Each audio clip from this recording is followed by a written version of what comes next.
Thank you so much, everyone, for staying with us. Let's get back to the conversation. Political analysts are already saying that there seems to be some controversies in the presidency about what memo that came out from the SGF's office about what if termed arbitrary sack and the president's approval of a mandatory guideline in discipline or sacking any head of agency by any minister. So there's been an order that no minister can sack any head of agency. The PDP has come out to say the opposition party referred to what has happened as hostilities in the presidency, and is saying that the Federal Executive Council has become cancerous and should be disbanded. Let's get to some benefits of experience from a former Minister of Aviation who also served as a head of agency, a parastatal of government. Mr. Osita Chidoka joins us on the program. Thank you so much, former Minister, for coming on tonight. Let me begin by asking you, from your experience as a former head of a federal agency and a former minister, the memo from the office of the SGF, does that conform with the standard procedure in government and in public service? Thank you very much, and good evening to the viewers. Yes, the memo from the Secretary to Government is only restating what every public servant should know already. So I wear two caps. I have worked as a chief executive, and then I have worked as a minister. And also, during my time as a chief executive, I reported to the Office of the Secretary to Government. Interestingly, I did my youth service in the Office of the Secretary to Government when Gidado Idris was Secretary to Government. What I see in this government is a total disregard for the Office of the Secretary to Government. The Secretary to the Government is the coordinator of the presidency. He is the person that ensures that the president is interacting with his appointees in a harmonious manner. He is an important person in government. And I think that what has happened is that the Office of the Chief of Staff to the President and other people close to the President have whittled down the powers of the Secretary to Government. So ministers now go on issues of appointments directly to the President to get appointments. So what the SGF has done is to restate what is already the rule. Particularly, this is a failure of Nigeria's public service. The permanent secretaries in the ministries are the chief advisors to the ministers. They ought to advise the ministers that this is not the process for removing a chief executive.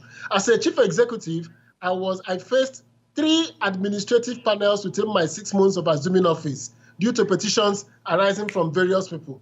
And each of the panels was followed, the process was followed, memos written to the President then, Yaradua, clearing me from all the allegations in the petition.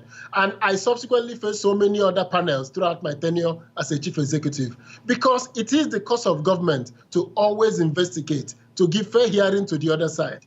But what has happened is that the executive lawlessness that has been introduced by this government in the removal of the Chief Justice of Nigeria, Justice Onogen, without referring to the NJC, appointing a chief judge without going to the NJC, has emboldened the ministers to begin to act as emperors of the manor.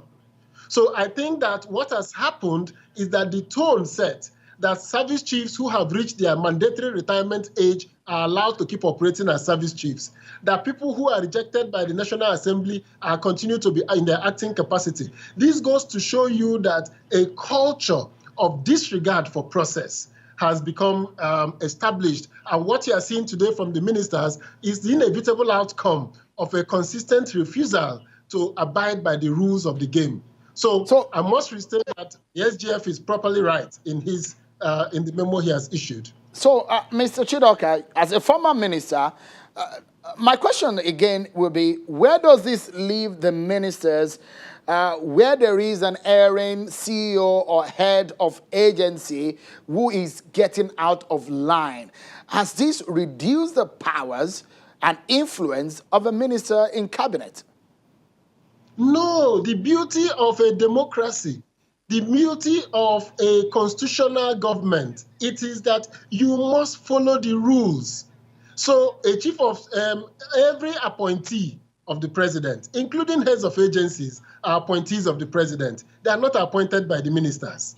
So the ministers have oversight function on them. And when they go wrong, there is a stipulated process, either to go to the board of the agency, as the case may be, or the minister acting as the board, to institute a panel. The permanent secretaries should advise the ministers. The permanent secretaries, the civil service has betrayed this government, this country, because they have refused to advise government agents that this is not the way to go. You set up a panel, it could take you 2 weeks, it could take 4 weeks, it could take you 6 months, or it could take you 2 days to review that action and report back to the appointing authority, who is the president.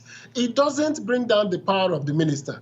So long as the minister is not in cahoots with the chief executive, so long as you are not sharing bribes with the chief executive, you are not collecting money from them, so long as you do not bring yourself down to the level of becoming their, a collector, a toll gate from the chief executives, they will respect the office of the minister. So, Mr. Chidoka, So there's another issue here. From what we've seen several removals of these heads of these agencies, and we've seen some kind of discord, if you may call it, or disagreement between ministers and some heads of agency. How would you describe, so someone who has served at that highest level, how would you describe what is happening presently under this government? It is the same thing that the PDP is calling for. We are saying that this government have not expressed the reason for its existence. This government does not respect rules. This government have shown consistent disdain for rules. Therefore, the ministers are acting in line. The chief executives are acting in the same line. What we see today is that some chief executives feel that they are bigger than even their ministers because of how they were appointed, who appointed them, and the access they have in the villa. So they go against the ministers. But if the ministers have not soiled their hands with those chief executives, they can follow the process.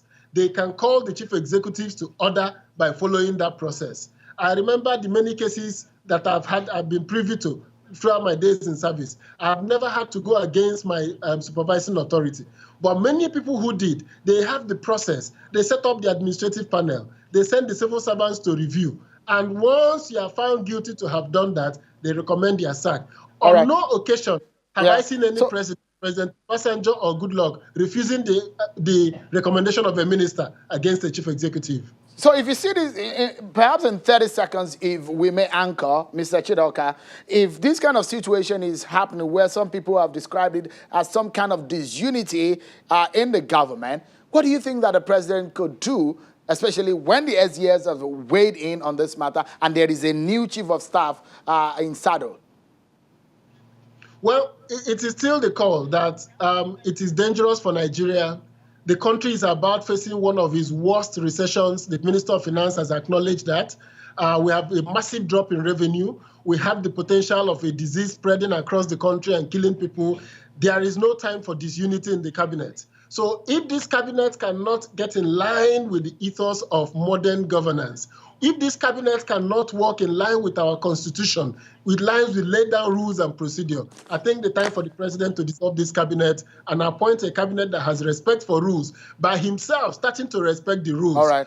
What Justice Onogen should stop and then start with the rules to ensure that we have a constitutional government in Nigeria. Mr. Osita Chidoka, a former Minister of Aviation and an advisor to the National Chairman of the PDP. Thank you so much indeed for your time tonight. That's our show for tonight, everyone. Many thanks for watching. I'm Sean Kimbale. Bye for now.